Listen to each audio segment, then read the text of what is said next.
नमस्कार दोस्तों, मैं विनीत कुमार अपने इस YouTube चैनल दृष्टि मैप अड्डा पे आपका स्वागत करता हूं। दोस्तों, आज हम फिर उपस्थित हुए एक नए वीडियो के साथ। इस वीडियो में हम बात करने वाले हैं मध्यकालीन इतिहास की।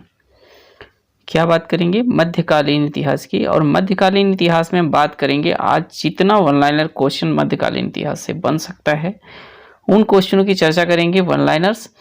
और ये क्वेश्चंस हमारे लिए किन किन परीक्षाओं के लिए महत्वपूर्ण हैं, एक बार उन पर चर्चा करते हैं। जैसे अभी देखिए, जूनियर की भर्ती आई हुई, तो जूनियर्स के लिए ये प्रश्न महत्वपूर्ण है। और साथ ही साथ यूपी टीजीटी और पीजीटी के लिए, यूपी टीजीटी और पीजीटी की भर्ती प्लस टेट, यूपी में टेट होने वाला है, और सी टेट में जो सामाजिक विज्ञान होता है उनसे क्वेश्चंस, हिस्ट्री से जो क्वेश्चंस पूछे जाते हैं।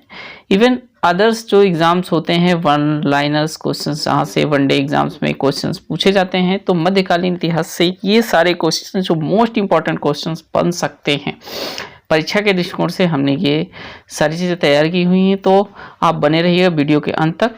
आई होप कि ये वीडियो आपको बहुत ही पसंद आएगी, लेकिन तब जब आप इस वीडियो को पूरा 0 से लेकर अंत तक देखेंगे तब।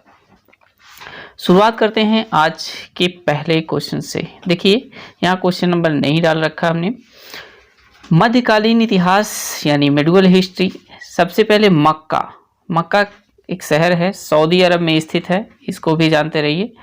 यहाँ पर 570 ईस्वी में इस्लाम धर्म के प्रवर्तक हजरत मोहम्मद का जन्म हुआ था। कई बार पूछा गया है एग्जाम में कि हजरत मोहम्मद का जन्म कहाँ हुआ, तो मक्का में हुआ था। और मक्का कहाँ स्थित है? तो सऊदी अरब में स्थित है। ठीक है। इसके बाद दूसरा जो क्वेश्चन है पूछा जाता है कि मोहम्मद साहब मक्का से मदीना कब प्रस्थान किए, तो ये सन पूछा जाता है। तो 622 ईस्वी में प्रस्थान किए थे। इसके बाद नेक्स्ट है हिजरी संवत। जी हाँ, इसी से, यहीं से शुरू होता है। जब मोहम्मद साहब मक्का से मदीने के लिए गए थे तो वहीं से शुरू होता है हिजरी संवत, यहीं से प्रारंभ होता है, यानी 600 ईसा से ये प्रारंभ होता है। अब बात करेंगे मोहम्मद साहब की मृत्यु की। तो मोहम्मद साहब की मृत्यु 632 ईस्वी में हुई थी। इसके बाद नेक्स्ट है फारसी ग्रंथ चचनामा। कई बार पूछा गया है चचनामा से अरबों द्वारा सिंध विजय की जानकारी। कई बार पूछा गया है कौन सा ऐसा फारसी ग्रंथ है जिसमें अरबों और सिंधु के बीच में जो युद्ध हुआ उसमें सिंध विजय के विषय में किस ग्रंथ में वर्णन किया गया है, कौन सा ऐसा फारसी ग्रंथ है, तो वो है चचनामा। ठीक है। इसके बाद नेक्स्ट है 999 से 1027 ईस्वी के बीच महमूद गजनवी। जी हाँ, महमूद गजनवी भारत में 17 बार आक्रमण किया था, और 17वीं बार लास्ट में उसने जो है 1027 में लास्ट उसने आक्रमण किया था। जी हाँ। इसके बाद नेक्स्ट देखते हैं महमूद गजनवी का दरबारी इतिहासकार कौन था, तो उतवी था उसका दरबारी इतिहासकार। इसके बाद नेक्स्ट देखते हैं उसने किताब उल यामनी व तारीख यामनी नामक ग्रंथ की रचना भी की थी। फिर शाहनामा के लेखक कौन है, तो कई बार वेरी वेरी इंपॉर्टेंट लगा लीजिए इसको, शाहनामा के लेखक पूछे जाते हैं तो फिरदौसी हैं। और फिरदौसी ये मोहम्मद गजनवी के दरबार का एक प्रसिद्ध कवि था जिसने शाहनामा की रचना की थी। ठीक है। इसके बाद नेक्स्ट देखते हैं फिरदौसी को पूर्व के होमर की उपाधि दी जाती है। होमर एक इतिहासकार हैं, तो उनकी उपाधि दी जाती है होमर की। ठीक है। इसके बाद कुछ महत्वपूर्ण स्थल हैं और कुछ उनके जो निर्माणकर्ता हैं, कुछ भवन हैं। तो कहाँ किसका भवन है इस चीज़ को जानते हैं, क्योंकि सल्तनत कालीन में ये भवन पूछे जाते हैं। सल्तनत कालीन में स्थित ये भवन जो है कहाँ निर्मित है और किसने बनवाया था, ये पूछा जाता है। तो देखिए, सबसे पहले पूछा जाता है कुतुब उल इस्लाम मस्जिद। कुतुब उल इस्लाम मस्जिद कुतुबुद्दीन ऐबक ने बनवाया था, जो कहाँ स्थित है? दिल्ली में स्थित है। कुतुब मीनार कई बार पूछा गया एग्जाम में, कुतुब मीनार को वेरी वेरी इंपॉर्टेंट लगा दीजिए। कुतुब मीनार किसने बनवाया? कुतुबुद्दीन ऐबक ने बनवाया। है कहाँ? दिल्ली में है। जी हाँ। इसके बाद नेक्स्ट जो पूछा जाने वाला क्वेश्चन, 2.5 दिन का झोपड़ा। 2.5 दिन का झोपड़ा किसने बनवाया था? कुतुबुद्दीन ऐबक ने बनाया था और ये अजमेर में है, अजमेर में स्थित है। जी हाँ। इसके बाद नेक्स्ट है अतारकिन। क्या? अतारकिन का दरवाजा इल्तुतमिश द्वारा बनवाया गया था, नागौर में है। ठीक है। नागौर डिस्ट्रिक्ट कहाँ है? तो ये है राजस्थान में। ठीक है, नागौर राजस्थान में है। इसके बाद नेक्स्ट बात करते हैं इल्तुतमिश का मकबरा कहाँ स्थित है? इल्तुतमिश का मकबरा इल्तुतमिश द्वारा यह बनवाया गया था और कहाँ है? दिल्ली में स्थित है। सीरी किला कहाँ है? तो सीरी किला अलाउद्दीन खिलजी द्वारा बनवाया गया था और यह भी दिल्ली में स्थित है। इसके बाद नेक्स्ट है अलाई दरवाज़ा। अलाई दरवाज़ा पूछा जाता है, अलाउद्दीन ने बनवाया था और ये भी दिल्ली में स्थित है। गयासुद्दीन मकबरा कहाँ है? किसने बनवाया था? गयासुद्दीन तुगलक द्वारा बनवाया गया था और ये दिल्ली में स्थित है। फिर आदिलाबाद का किला, आदिलाबाद का किला मोहम्मद तुगलक द्वारा बनवाया गया था और ये दिल्ली में स्थित है। जहां पनाह नगर मोहम्मद तुगलक द्वारा बनवाया गया था और ये दिल्ली में स्थित है। ठीक, जहां पनाह नगर कहा जाता है, जहां पनाह नगर बसाया गया था। कहाँ? दिल्ली का एक शहर जिसे तुगलकाबाद आपने सुना होगा। इसके बाद अब देखते हैं नेक्स्ट अदीना मस्जिद। अदीना मस्जिद सिकंदर शाह ने बनवाया था और ये स्थित है पांडुआ। पांडुआ कहाँ है? बांग्ला में स्थित है, अभी इस समय बंगाल में। ठीक है, बंगाल में स्थित है पांडुआ और वहीं पर स्थित है अदीना मस्जिद सिकंदर शाह के द्वारा जो बनवाया गया था। फिर नेक्स्ट है जो इम्पोर्टेंट है, वेरी वेरी इंपॉर्टेंट, कोटला। कौन कोटला? फिरोज शाह कोटला किला फिरोज शाह तुगलक द्वारा बनवाया गया था और ये दिल्ली में स्थित है। अटाला मस्जिद, ये भी कई बार एग्जाम्स में पूछा गया है, किसने बनवाया था? तो इब्राहिम शाह सरकी द्वारा बनवाया गया था और ये है जौनपुर में स्थित। ठीक। हिंडोला महल मांडू में स्थित है और बनवाया किसने था? होशंग शाह ने इसे बनवाया था। ठीक है। फिर जहाज महल होशंग शाह ने बनवाया था, मांडू में ये भी स्थित है। चार मीनार, जिसे चांद मीनार भी कहा जाता है और ये स्थित है हैदराबाद में और हैदराबाद में इसे बनवाया था कुतुब शाह ने, कुली कुतुब शाह। फिर विजय स्तंभ, जो वेरी वेरी इंपॉर्टेंट है, विजय स्तंभ राणा कुंभा द्वारा बनवाया गया था और कहाँ है? चित्तौड़ में स्थित है। जी हाँ, चित्तौड़, और चित्तौड़ कहाँ है? राजस्थान में। ठीक है, याद रखिए इस चीज को। फिर नेक्स्ट देखते हैं जो इम्पोर्टेंट्स,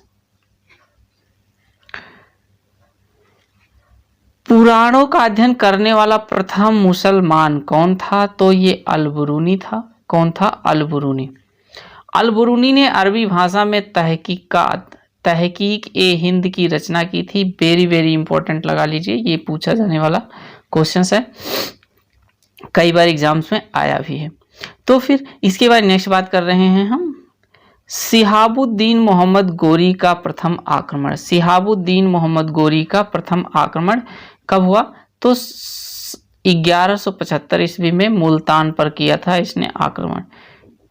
इसके बाद नेक्स्ट जो इम्पोर्टेंट है, वेरी इंपॉर्टेंट, 1191 में पृथ्वीराज चौहान और गोरी के बीच में, देखिए कौन? पृथ्वीराज चौहान और गोरी के बीच में तराइन का प्रथम युद्ध लड़ा गया था और इस युद्ध में सिहाबुद्दीन की सेना के दोनों पार्श्व परास्त हो गए थे। ठीक है। इसके बाद नेक्स्ट है द्वितीय तराइन का युद्ध। देखिए तराइन के युद्ध कई बार पूछे गए हैं और तराइन का द्वितीय युद्ध हुआ था 1192 में। तराइन के द्वितीय युद्ध भी मोहम्मद गोरी द्वारा पृथ्वीराज चौहान को पराजय किया गया था, यानी पृथ्वीराज चौहान हार गया था और मोहम्मद गोरी इस युद्ध में विजयी हुआ था। ठीक, यहीं से शुरू होती है मुस्लिम शक्ति की स्थापना। ठीक है। अब इसके बाद नेक्स्ट है 1194 में चंदावर का युद्ध हुआ। ये भी पूछा जाता है कई बार। तो चंदावर का युद्ध फिर मोहम्मद गोरी ने लड़ा मोहम्मद गोरी ने कन्नौज के गढ़वाल राजा जयचंद से लड़ा और जयचंद को क्या किया, इसमें पराजित किया था चंदावर के युद्ध में। तो पूछा जाता है चंदावर के युद्ध में मोहम्मद गोरी ने किसे पराजित किया, तो ये पराजित किया जयचंद को। ठीक है, फिर नेक्स्ट है, मोहम्मद गोरी के सिक्कों पर देवी लक्ष्मी की आकृति बनी है और दूसरी तरफ कलमा जो अरबी में खुदा हुआ है। जी हाँ, ये पूछा जाता है कि जो मोहम्मद गोरी ने सिक्के चलवाए उसमें किस देवता की या किस देवी की आकृति बनी हुई है, तो वो देवी लक्ष्मी की आकृति बनी हुई है। ठीक है, और उसमें पूछा जाता है कि किस भाषा में लिखा गया है, तो वो लिखा गया है कलमा, दूसरी तरफ जो लिखा गया है वो अरबी भाषा में लिखा गया है। फिर बात करेंगे अब 1206 में से लेकर 1290 तक दिल्ली सल्तनत में गुलाम वंश का शासक था। ठीक है, गुलाम वंश के सुल्तानों ने के नाम से ये विख्यात रहा है, क्योंकि 1206 से लेकर 1209 तक दिल्ली के सुल्तान पर दिल्ली के सल्तनत में गुलाम वंश का शासन रहा है। अब बात करेंगे भारत में गुलाम वंश का प्रथम शासक की बात करेंगे तो कुतुबुद्दीन ऐबक प्रथम शासक था, जिसका शासनकाल बात करें तो 1206 से लेकर 1210 तक इसका शासनकाल रहा था। कुतुबुद्दीन ऐबक ने अपनी राजधानी लाहौर को बनाई थी, जो वर्तमान में कहाँ स्थित है, पाकिस्तान में। कहाँ है, पाकिस्तान में स्थित है। ठीक, उस समय इसने अपनी राजधानी लाहौर को बनाई थी। अब बात करेंगे नेक्स्ट, ऐबक यानी कुतुबुद्दीन ऐबक ने कभी सुल्तान की उपाधि धारण नहीं की, यानी इसे सुल्तान कहलाना पसंद नहीं था। फिर बात करेंगे, उसने केवल मालिक और सिपह सलार की पदवियों से ही अपनी को संतुष्ट रखा।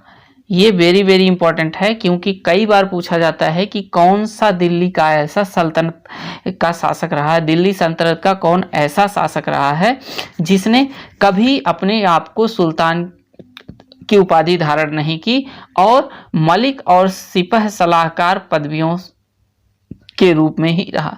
यह कभी कभी पूछा जाता है सिपह सलार जो उपाधि है वो किस शासक को दी गई, तो ये कुतुबुद्दीन ऐबक को दी गई। अब बात करेंगे नेक्स्ट क्वेश्चन की। नेक्स्ट क्वेश्चन कह रहा है, अपनी उदारता के कारण कुतुबुद्दीन ऐबक इतना अधिक दान करता था कि उसे लाख बख्श, वेरी इंपॉर्टेंट लगा लीजिए इस क्वेश्चन को, और ये क्वेश्चन श्योर है एग्जाम्स में आएगा। लाखों को देने वाला दान यानी लाख बख्श, ये दान में बहुत माहिर था कुतुबुद्दीन ऐबक, इसलिए इसे लाख बख्श के नाम से जाना जाता था। तो पूछा जाता है कि सल्तनत काल में किस शासक को लाख बख्श के नाम से जाना जाता था, यानी इसका उपनाम हम कहें तो लाख बख्श के नाम से भी इसे लोग पुकारा करते थे। अब सबसे जो महत्वपूर्ण क्वेश्चन और सबसे ज्यादा पूछे जाने वाला क्वेश्चन है वो है सुल्तान कुतुबुद्दीन ऐबक की मृत्यु किस खेल में हुई थी, ये पूछा जाता है। तो चौगान खेलते समय, आधुनिक युग में इसी को हम पोलो की भांति एक खेल होता था जो चौगान होता था, उस समय ये उसी खेल को खेल रहा था, चौगान खेल खेल रहा था। तो जिसके कारण इसके घोड़े से गिरने के दौरान क्या हुई, 1210 में इसकी मृत्यु हो गई। बाद में इसे लाहौर में दफनाया गया, चूंकि इसने अपनी लाहौर अपनी राजधानी बनाई थी तो लाहौर में इसे वहां दफनाया गया। ठीक है, फिर है दिल्ली का पहला सुल्तान इल्तुतमिश बनता है। फिर अब इसके बाद इल्तुतमिश गद्दी पर बैठता है और पहला सुल्तान बनता है, क्योंकि सुल्तान की उपाधि इसने धारण नहीं की थी, इसलिए इल्तुतमिश को पहले सुल्तान के रूप में जाना जाता है। फिर बात करेंगे, खलीफा ने 1229 ईस्वी में इल्तुतमिश के शासन की पुष्टि उन सारे क्षेत्रों में कर दी जो उसने विजित किया और उसे सुल्तान आजम की उपाधि दे दी गई। ठीक, इल्तुतमिश को जो है सुल्तान आजम की उपाधि दी गई। इसके बाद अब बात करेंगे नेक्स्ट, सुल्तान युग के दो महत्वपूर्ण सिक्के चले। एक चांदी का टाका चलाया गया सुल्तान युग में, यानी जो इल्तुतमिश के शासनकाल में ही चांदी का सिक्का चला जिसका वजन था 175 ग्रेन, और दूसरा तांबे के जीतल का सिक्का, तांबे का जीतल का सिक्का चलाया गया। किसने आरंभ किया था, तो ये इल्तुतमिश ने किया था, तथा सिक्कों पर टकसाल का नाम लिखवाने की परंपरा यहीं से शुरू होती है।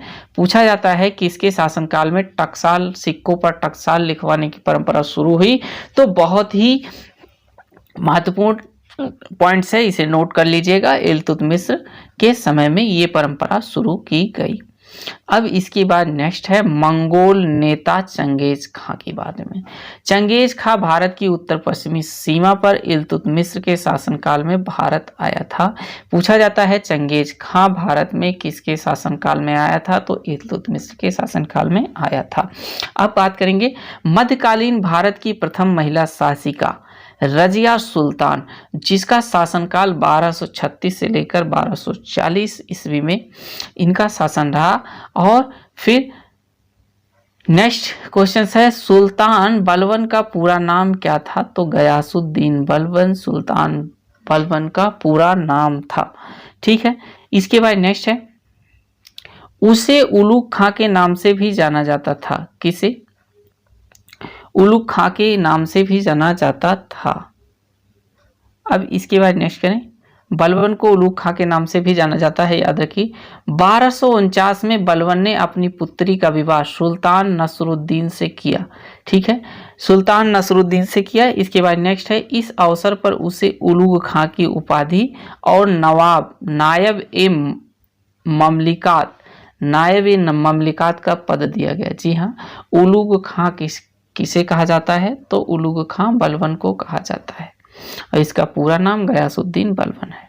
ठीक है, याद रखिएगा इसे। इसके बाद नेक्स्ट है बलबन के विषय में कहा जाता है कि उसने रक्त और लौह की नीति अपनाई। वेरी वेरी इंपॉर्टेंट, 101% एग्जाम्स में आने वाला क्वेश्चन कि रक्त और लौह की नीति किस शासक के द्वारा अपनाई गई, तो वो है बलबन। ठीक है, बलबन ने क्या किया, फारस के लोक प्रचलित वीरों से प्रेरणा लेकर, फारस में के वीरों से इसने प्रेरणा लेकर अपनी राजनीति आदर्श निर्मित करने के लिए ये सारे काम किए थे। ठीक है, राजा की धरती पर ईश्वर का प्रतिनिधित्व नियामत एक खुदाई माना गया। ठीक, राजा को ही क्या मान लिया गया कि मैं ही राजा हूं और मैं ही क्या हूं, इस ईश्वर द्वारा भेजा गया दूत हूं, या मैं ही ईश्वर का प्रतिनिधित्व हूं। ठीक है, इसके बाद फिर नेक्स्ट कहा उसके अनुसार मान मर्यादा में वह केवल पैगंबर के बाद है। जी हाँ, पैगंबर यानी ईश्वर के द्वारा जो भेजा गया दूत है, उसके बाद इसने कहा कि इस मेरा स्थान आता है। इसलिए उसने क्या कहा, राजा क्या होता है, जिल्ले अल्लाह और जिल्ले इलाही अर्थात ईश्वर का प्रतिबिंब होता है। इसके बाद नेक्स्ट है बलबन ने ईरानी बादशाहों की कई परंपराओं को अपने दरबार में आरंभ किया। ठीक, फिर बलबन ने सिजदा यानी भूमि पर लेटकर अभिवादन करना और पाबोश सुल्तान के चरणों को चूमने की रीति आरंभ की। सुल्तान के चरणों में को चूमने की और भूमि पर लेटकर अभिवादन करने की ये नीति जो है इसने शुरू की थी। इसके बाद नेक्स्ट जो इम्पोर्टेंट है वो है बलबन ने अपने दरबार में प्रतिवर्ष फारसी त्योहार नवरोज बड़ी शानो शौकत से मनाने की प्रथा भी आरंभ की। कई बार पूछा गया है क्वेश्चंस में, चाहे हम बात करें यहाँ तक कि पीसीएस में बात करें, इवन आईएएस में भी इस तरह से क्वेश्चंस पूछ लिया जाता है, और वनडे एग्जाम की तो बात ही क्या करना। तो ये इम्पोर्टेंट है, वेरी वेरी इंपॉर्टेंट। नवरोज किसके शासनकाल में शुरू किया गया, या पूछा जाएगा आपसे कि बलबन ने कौन से फारसी त्योहार को बड़ी शान शौकत से मनाने की प्रथा आरंभ की, तो वो है नवरोज। इसके बाद नेक्स्ट है अलाउद्दीन दिल्ली का पहला सुल्तान था जिसने धर्म पर राज्य का नियंत्रण स्थापित किया। यानी यहीं से धर्म की शुरुआत हो जाती है, धर्म के द्वारा नियंत्रण शुरू होता है। फिर कहा नेक्स्ट क्वेश्चन कह रहा है उसने अपने आप को यामिन उल खिलाफ नासरी अमीर उल मुमिन बताया।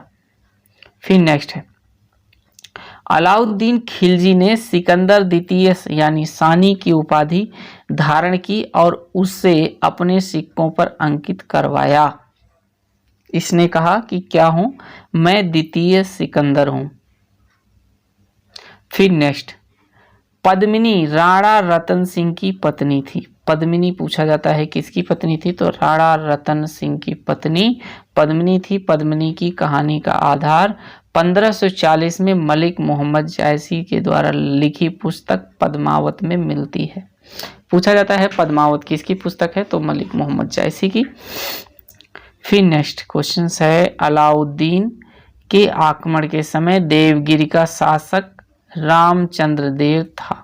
फिर नेक्स्ट जो इम्पोर्टेंट है, मलिक काफूर को अलाउद्दीन ने अपनी गुजरात विजय के दौरान प्राप्त किया था। मलिक काफूर को अलाउद्दीन ने अपने गुजरात विजय के दौरान प्राप्त किया था। तो पूछा जाता है अलाउद्दीन ने गुजरात विजय के दौरान क्या प्राप्त किया, तो मलिक काफूर को प्राप्त किया था। इसके बाद नेक्स्ट है, मलिक काफूर को 1000 दिनारी भी कहा जाता है। क्या कहा जाता है, 1000 दिनारी भी कहा जाता है, याद रखिए इस चीज को।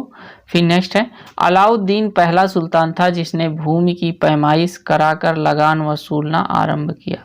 अलाउद्दीन खिलजी जो था पहला शासक था जिसने क्या किया, भूमि की पैमाइश करा के लगान वसूलने का काम शुरू किया।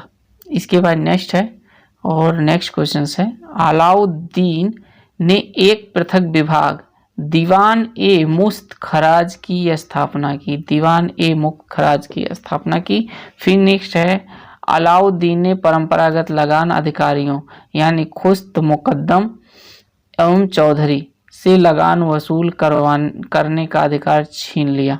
फिर क्या किया इसने, अलाउद्दीन खिलजी ने क्या किया, उपज का 50%, जो वेरी वेरी इंपॉर्टेंट है, उपज का 50% खराज के रूप में निश्चित किया कि यानी जितनी कुल उपज होगी, टोटल 100% उपज होगी, इसका 50% क्या है, लगान के रूप में देना होगा। फिर नेक्स्ट है, सल्तनत कालीन शासक अलाउद्दीन खिलजी ने सार्वजनिक वितरण प्रणाली प्रारंभ की। सार्वजनिक वितरण प्रणाली प्रारंभ की। फिर अलाउद्दीन खिलजी द्वारा लगाए गए 2 नवीन कर, घरी और कर। घरी कर जो कि घरों या झोपड़ियों पर लगाया जाता था। पहला कर इसने क्या लगाया, देखिए 2 नए कर इसने लगाए। पूछा जाता है किसने घरों और झोपड़ियों पर कर लगाया, तो घरी कर क्या था, जो घरों पर लगाया जाने वाला कर और झोपड़ियों पर लगाया जाने वाला कर था, उसे घरी कर कहा गया। तथा चराई कर जो दुधारू पशुओं पर लगाया जाता था, उसे चराई कर के रूप में वसूला जाता था। तो अलाउद्दीन खिलजी ने ये 2 नवीन कर भी लगाए थे। फिर नेक्स्ट है, अलाउद्दीन के सेनापति गयासुद्दीन तुगलक या गाजी मलिक। गयासुद्दीन तुगलक को गाजी मलिक कहा जाता है। ठीक, तुगलक वंश का प्रथम शासक था। जी हाँ, गयासुद्दीन तुगलक, यहीं से शुरू होता है तुगलक वंश का शासन, क्योंकि अलाउद्दीन की मृत्यु के बाद तुगलक ने का शासन शुरू होता है।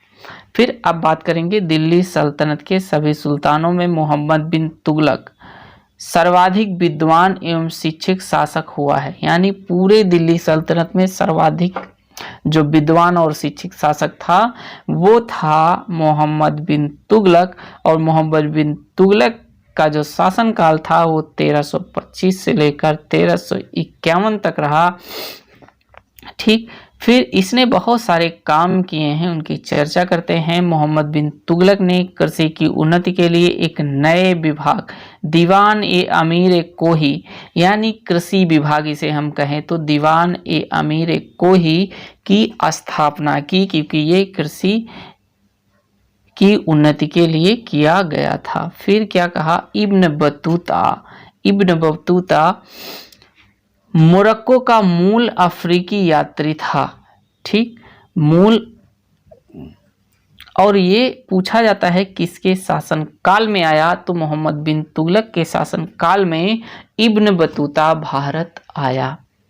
ठीक है, इब्न बतूता मोहम्मद बिन तुगलक के शासनकाल में ही भारत आया था। और इब्न बतूता का पूछा जाता है कि कहाँ का रहने वाला था, तो ये मोरक्को को रहने वाला था, मोरक्को। और मोरक्को क्या है, अफ्रीका महाद्वीप का एक देश है, अफ्रीका महाद्वीप का एक देश है। फिर रेहेला इब्न बतूता की एक प्रसिद्ध रचना जो सैकड़ों बार एग्जाम्स में पूछा गया है, किसकी रचना है रेहेला, तो ये है इब्न बतूता की पुस्तक का नाम। फिर नेक्स्ट क्वेश्चन जो है वो है, यह मोहम्मद बिन तुगलक के कार्यकाल यानी 1325 से लेकर 1351 में भारत आया था। यानी हमने बताया कि कब आया था भारत, तो 1333 से लेकर 1347 के बीच में ये भारत आया। यानी हम कहें 1333 में भारत आया था और 1347 तक इसने भारत में अपनी घूम घूम की यात्राएं की थी। अब नेक्स्ट क्वेश्चंस की बात करेंगे हम। मोहम्मद बिन तुगलक के निधन पर बदायूनी ने लिखा है, बदायूनी ने क्या लिखा है जरा इसे देखते हैं। इनका कोटेशंस कई बार पूछा जाता है बदायूनी का, कि सुल्तान को उसकी प्रजा से और प्रजा को उसकी अपने सुल्तान से मुक्ति मिल गई। ठीक है, सुल्तान को उसकी प्रजा से और प्रजा को अपने सुल्तान से मुक्ति मिल गई, क्योंकि मोहम्मद बिन तुगलक अपनी प्रजा को बहुत ही देख रेख करता था और उसकी प्रजा भी मोहम्मद बिन तुगलक को बहुत मानती थी। फिर नेक्स्ट जो शासक होते हैं वो होते हैं फिरोज शाह तुगलक। फिरोज शाह तुगलक ने भी एक नए विभाग का निर्माण किया, जिस विभाग का नाम है दीवाने खैरात स्थापित किया, जो क्या काम करता था, गरीब मुसलमानों और अनाथ स्त्रियों और विधवाओं को आर्थिक सहायता देने के लिए और निर्धन मुसलमान लड़कियों की विवाह व्यवस्था के लिए ये दीवाने खैरात की स्थापना की गई फिरोज शाह तुगलक के द्वारा। फिर अब बात करेंगे नेक्स्ट की। नेक्स्ट क्वेश्चन कह रहा है कि सल्तनत काल में सर्वप्रथम फिरोज शाह तुगलक ने ही लोक निर्माण विभाग की स्थापना की। तो वेरी वेरी इंपॉर्टेंट लगा लीजिए इसको भी। लोक निर्माण विभाग की स्थापना किसके द्वारा की गई, तो ये की गई फिरोज शाह तुगलक के द्वारा। फिर नेक्स्ट है, सिंचाई की सुविधा के लिए फिरोज शाह तुगलक ने 5 बड़ी नहरों का निर्माण कराया। उस समय में एक महान कार्य हुआ करता था, क्योंकि नहरों का निर्माण करवाना, और इसने 5 बड़ी नहरों का निर्माण कराया था और क्या करवाया, साथ में 1200 बागों को भी इसने लगवाया था। ठीक है, अब फिर नेक्स्ट क्वेश्चंस की बात करेंगे। फिरोज शाह तुगलक उलेमा वर्ग की स्वीकृति के पश्चात हक ये सर्व नामक सिंचाई कर लगाने वाला दिल्ली का प्रथम सुल्तान बन गया। यानी सिंचाई पर अब तक जो कर नहीं लगता था, अब कर लगने लगा, और कर लगा क्योंकि इसने क्या किया था, 5 बड़ी नहरों का निर्माण करवाया था। फिर नेक्स्ट है जो महत्वपूर्ण है, कई बार पूछा गया है, फिरोज शाह तुगलक द्वारा ब्राह्मणों पर एक कर लगाया गया था जो बहुत ही फेमस कर है, जिसका नाम है जजिया कर। जजिया कर किसके द्वारा लगाया गया, तो ये लगाया गया फिरोज शाह तुगलक के द्वारा, और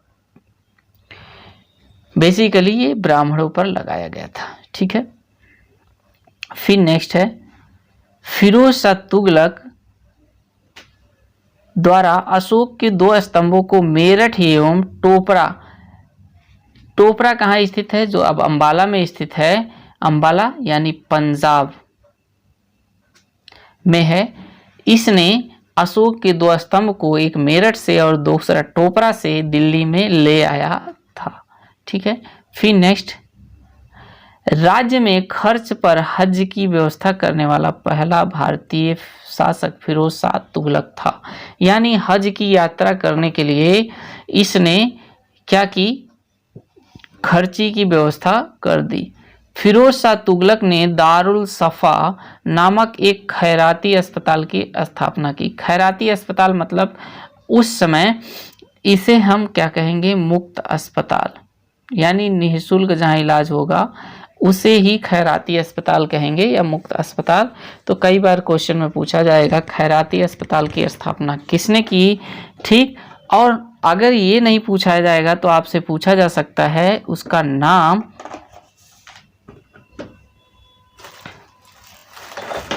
और नाम में पूछा जाएगा आपसे कि दारुल सफ़ा क्या है। तो दारुल सफ़ा एक खैराती अस्पताल है जो फिरोज शाह तुगलक के द्वारा स्थापित किया गया था।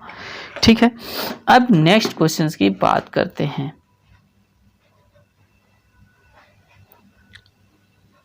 नेक्स्ट है नसीरुद्दीन, मोहम्मद नसीरुद्दीन शासन में मध्य एशिया के महान मंगोल सेनानायक तैमूर ने भारत पर आक्रमण किया। तैमूर भारत में किसके शासन में आक्रमण किया? तो नसीरुद्दीन, मोहम्मद नसीरुद्दीन के शासनकाल में आक्रमण किया। और ये कब किया था? 1398 में। सन याद रखें, इसका सन पूछा जाता है एग्जाम में।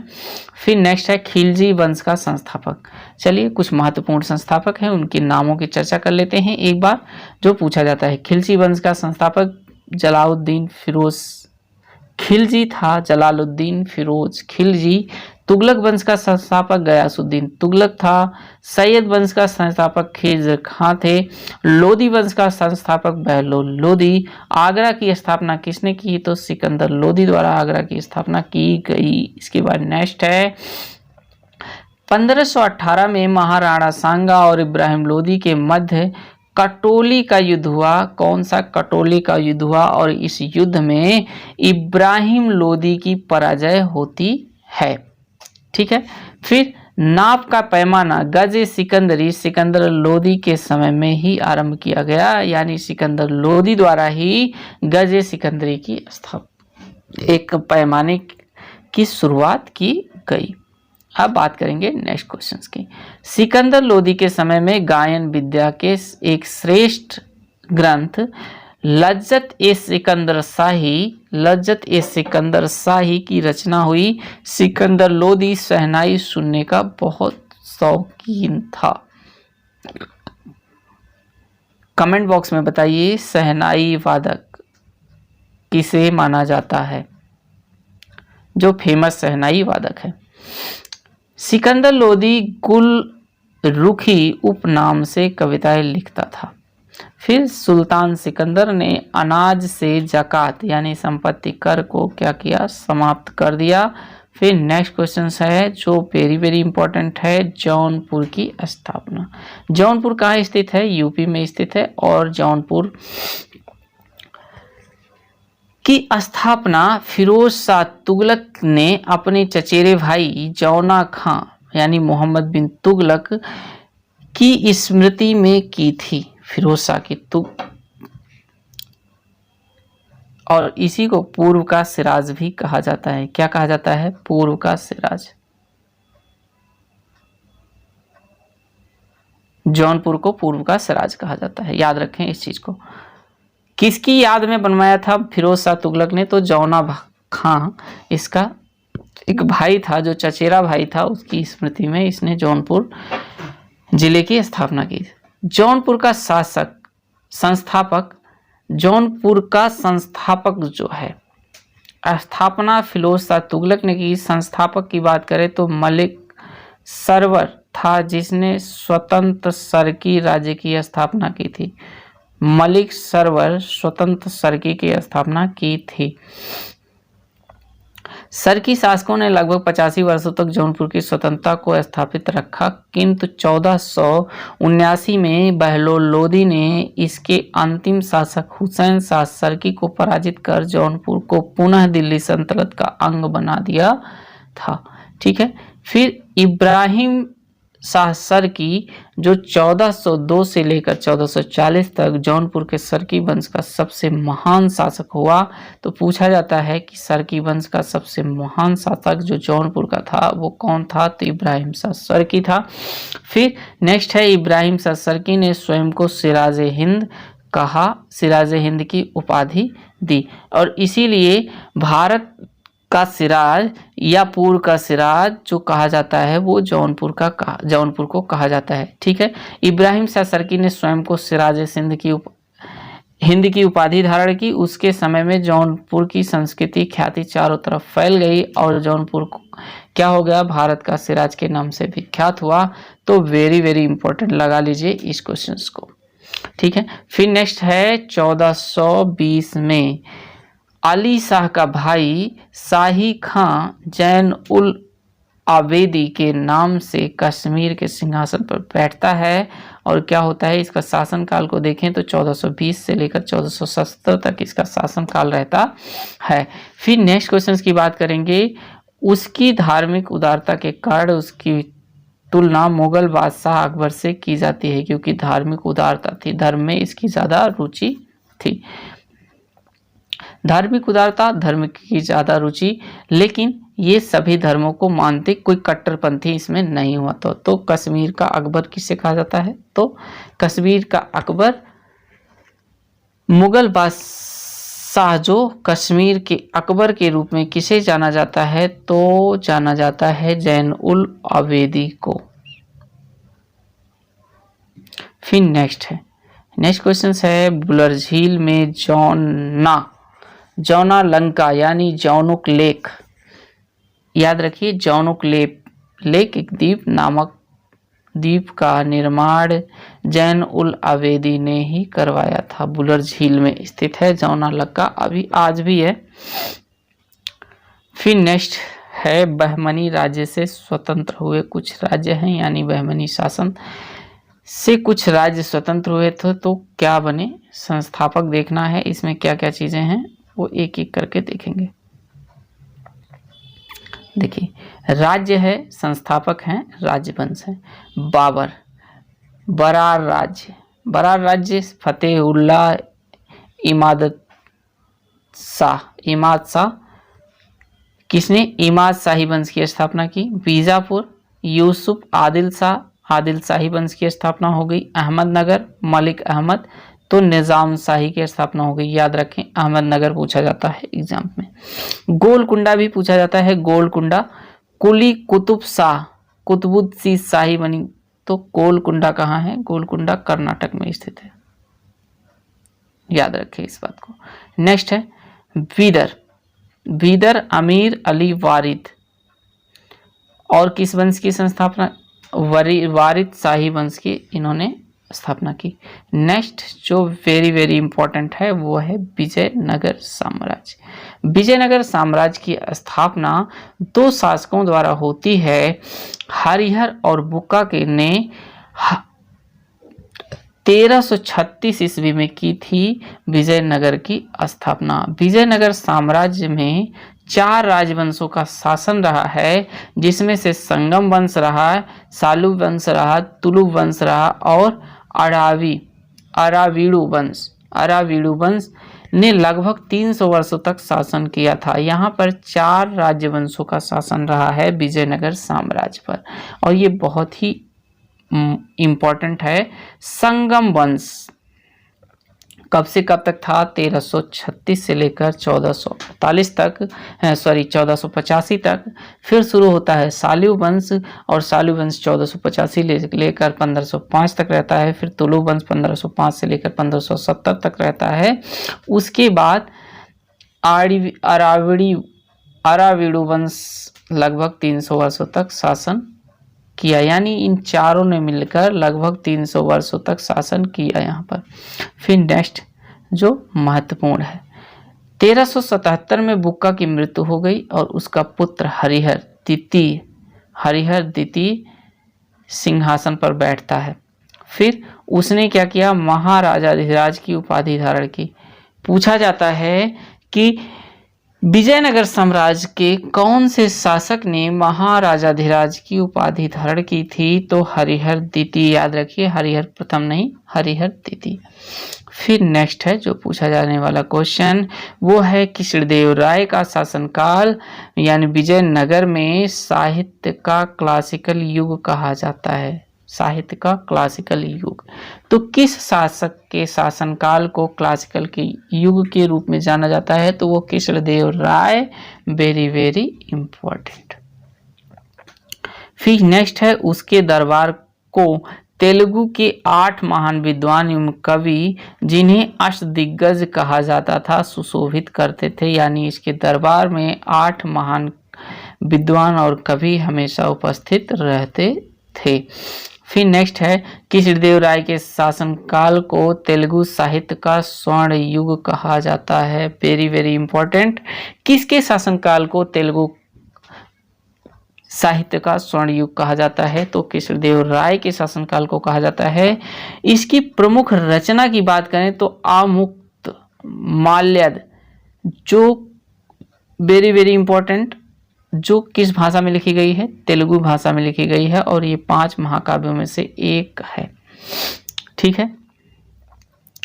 कृष्णदेवराय ने नागलपुर नामक एक नगर की स्थापना भी की थी। उसके समय में पुर्तगाली यात्री डोमिंगो पायस ने विजय साम्राज्य की यात्रा की थी। डोमिंगो पायस पुर्तगाली यात्री था। बाबर ने अपनी आत्मकथा बाबर नामक रचना की किस भाषा में लिखी है? कई बार पूछा गया है, तो तुर्की भाषा में लिखी गई है। कृष्णदेवराय को आत्मकथा में कृष्णदेवराय को भारत का सबसे शक्तिशाली शासक इसने बताया था, और जो इसकी आत्मकथा है वो बाबरनामा किस भाषा में लिखी है? तुर्की। तो बाबर ने बताया कि कृष्णदेवराय भारत का सबसे शक्तिशाली शासक था। ठीक है। इसके बाद नेक्स्ट क्वेश्चंस, 1565 ईस्वी में तालीकोटा के प्रसिद्ध युद्ध में बहमनी राज्यों की संयुक्त सेना ने विजयनगर को पराजित किया, और इस संयुक्त सेना के बल पर बरार शामिल नहीं था। इस सेना में केवल बरार शामिल नहीं था। बहमनी जो शासक थे उसमें कई शासक की अभी हमने चर्चा की थी, एक बार आपको दिखा देते हैं। ये है बहमनी राज्य, और इस बहमनी राज्य में ये अलग अलग शासक थे। बरार, बीजापुर, अहमदनगर, गोलकुंडा, बीदर, ये जो 5 राज्य थे, इन 5 राज्यों में बरार उसमें शामिल नहीं होता है। फिर अब बात करते हैं नेक्स्ट क्वेश्चंस की।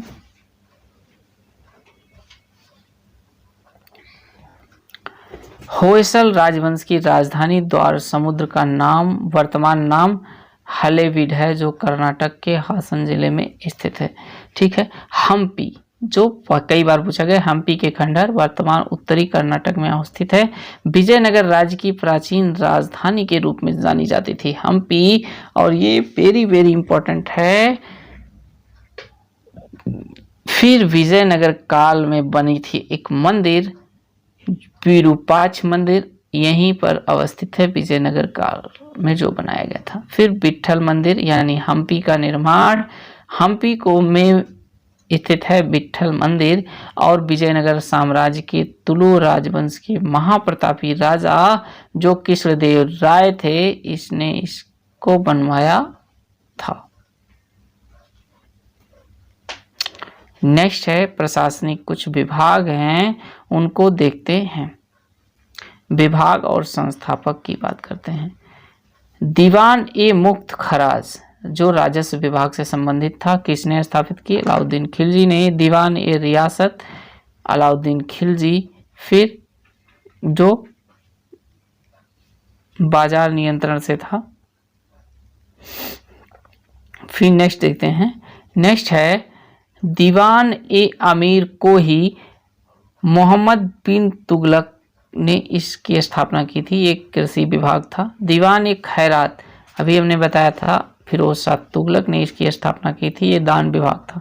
फिर नेक्स्ट है दान ए बंदगान, फिरोज शाह तुगलक द्वारा इसकी स्थापना की गई थी। फिर नेक्स्ट है विभाग एवं उनकी कार्यविधियां क्या हुई थी जो इम्पोर्टेंट है। दीवान ने अर्ज सेना विभाग से संबंधित था। दीवान रिसालत धार्मिक मुद्दों से संबंधित था। दीवान इंसा सरकारी पत्र व्यवहार से संबंधित था। दीवान बजरात वित्तीय मामलात से संबंधित ये विभाग थी। फिर नेक्स्ट है अलाउद्दीन मोहम्मद शाह के सिक्के पर सर्वप्रथम बगदाद के अंतिम खलीफा का नाम अंकित हुआ। अलाई दरवाजा का निर्माण वेरी वेरी इंपॉर्टेंट, अलाई दरवाजा का निर्माण सुल्तान अलाउद्दीन खिलजी ने कुतुब मीनार के निकट करवाया था। मालवा विजय के उपलक्ष्य में मेवाड़ के राणा कुंभा ने कीर्ति स्तंभ का निर्माण करवाया था। चलिए, वेरी वेरी इंपॉर्टेंट, तो याद रखें इस चीज को। पूछा जाता है कि कीर्ति स्तंभ की स्थापना राणा कुंभा ने किस विजय के उपलक्ष्य में करवाया था? तो ये करवाया था मालवा विजय के उपलक्ष्य में इन्होंने इसका निर्माण करवाया था। अब बात करते हैं नेक्स्ट कुछ और महत्वपूर्ण क्वेश्चनों की। देखिए, दोहरा गुंबद ये स्मारक हैं और शासक हैं। दोहरा गुंबद किसने बनवाया? सिकंदर लोदी के शासनकाल में। अष्टभुजी मकबरा का निर्माण शेरशाह सूरी ने की। फिर जहांगीरी महल किसने बनवाया? अकबर ने बनवाया। गोल गुंबद मोहम्मद आदिल शाह ने बनवाया। और ये पूछा गया क्वेश्चन से, याद रखें। नेक्स्ट है अब्दुल हसन यामनी खुसरो, जिसे प्राय अमीर खुसरो के नाम से भी जाना जाता है, उत्तर प्रदेश के वर्तमान कासगंज जिले में पटियाला नामक स्थान पर हुआ था। ठीक है। फिर खुसरो ने स्वयं को तूतीय हिंद, वेरी वेरी इंपॉर्टेंट, तूतीय हिंद किसे कहा जाता है? खुसरो ने अपने आप को तूतीय हिंद कहा था, स्वयं को। अमीर खुसरो की रचना मिफ्ताह उल फुतूह, तारीख ए दिल्ली, खजाइन उल फुतूह, तारीख अलाई, आसिका, नूह सिपहर, तुगलकनामा प्रमुख हैं। फिर नेक्स्ट है खुसरो पहला सुल्तान था जिसने भारतीय होने का दावा किया था। फिर नेक्स्ट है नई फारसी काव्य शैली सबक की हिंदी